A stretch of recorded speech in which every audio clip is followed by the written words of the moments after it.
Good morning, Facebook followers and YouTube fans. This is Rich again, back for one of these video blogs on Saturday, July 12th, around 8:20 in the morning in Billerica, Massachusetts. And it's going to be a nice sunny day, about 80 degrees, low humidity, perfect summertime weather. Some sports news to report. The Boston Red Sox beat the Houston Astros by a score of 8-3 last night at Minute Maid Ballpark in Houston, Texas. And also the Memphis Grizzlies signed forward guard Vince Carter to a 3-year contract with $12 million. I'll talk about Vince Carter's Hall of Fame candidacy later on today in a video blog. And also 38 years ago today, the classic Goodson-Todman Games show Family Feud, starring Richard Dawson, made its debut on ABC television, and for the next close to 9 years it ran on ABC daytime, being the most watched game show on network television, and became so popular, won many Emmys for Richard Dawson and the producers of Family Feud. It got so popular, a syndicated version ran for many years, and also for about 7 years between 1978 and 1984. Many celebrities from classic ABC shows and other networks participated in Family Feud, and they played for charity. It was so popular, Richard Dawson's Family Feud. It was probably the best Family Feud version of them all. So anyway, my first subject of the day is about something that happened 20 years ago today. It started the ill-fated baseball network that ran in 1994 and 1995 for ABC and NBC. That baseball network was it like one of those things where they MLB produced their own games for themselves, and they sold it on a time, broke a deal to ABC and NBC. The deal was going to be for 6 years.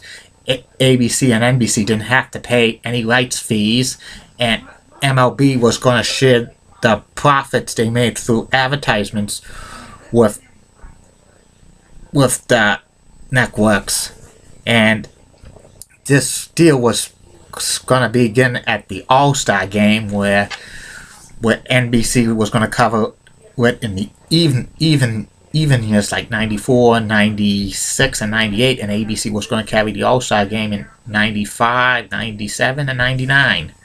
And also, they were going to have 6 regular season games, prime time, under the monologue Baseball Night in America. ABC would get the first 6 weeks of the games, and then NBC would get the final 6 weeks of the games.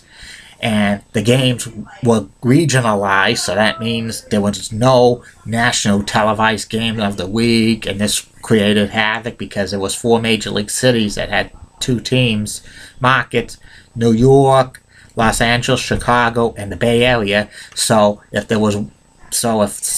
New York Mets played in one game, then the Yankees might not be able to be seen in New York, and vice versa. And the same as Chicago. If the Cubs were playing at home, then the White Sox fans can't see the White Sox games. And the same thing in Los Angeles. If the Dodgers were playing at home, the Angels fans couldn't see the Angels games. And then in the Bay Area, like if the A's were playing, then fans of the Giants can't see the games.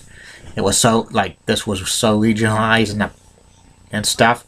But they still had the announced teams, the 2 made, they still had, as the number 1 play-by-play teams in ABC, had Al Michaels, Tim McCarver, and Jim Palmer, and NBC had Bob Costas, Bob Uecker, and Joe Morgan.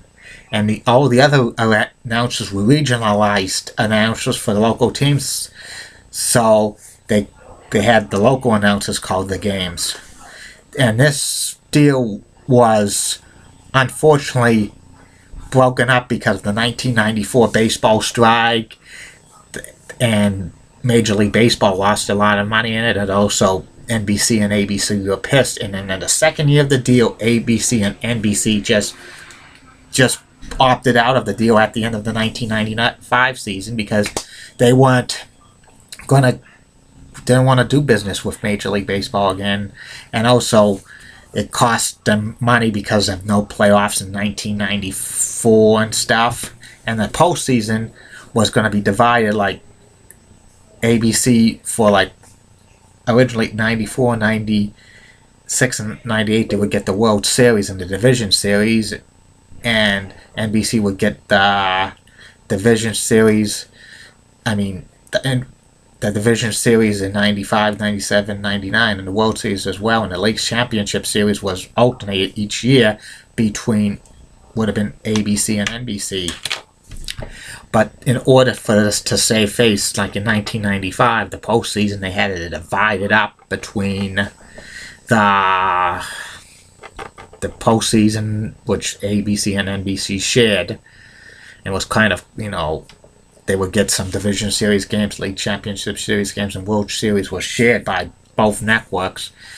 And it just was a disaster because MLB lost so much money on the previous national television contract deal they had with CBS, which they lost so much money. That's another story for another day. And this deal was trying to be too regionalized, like making Major League Baseball like the NFL with the telecast disastrous, and also a flop. And it also this also caused ABC to get out of the baseball business for good, and NBC continued on with like a package just for postseason games and some All-Star games for like from 1996 to 2000. It was a disaster. This deal should have never been consumed, but Major League Baseball had to save face after the disastrous contract they had with CBS, which I'll talk about in one of these future blogs. And it was a mess. And the strike of 1994, baseball killed it. It killed this deal. It was the worst deal ever, I think, for sports. ABC, NBC didn't have to pay rights fees, but they lost so much money, a bundle, because of advertisements and the strike and the regionalizing of the games. Major League Baseball is not the NFL that comes to television, in my opinion. It's not, and it will be. Well, that's what I got to say on that deal. Well, we'll be back later with one of these blogs, and probably the next one's going to be about Vince Carter's Hall of Fame candidacy for the Pro Basketball Hall of Fame, okay? Good morning, and have a good day, Facebook friends and YouTube followers.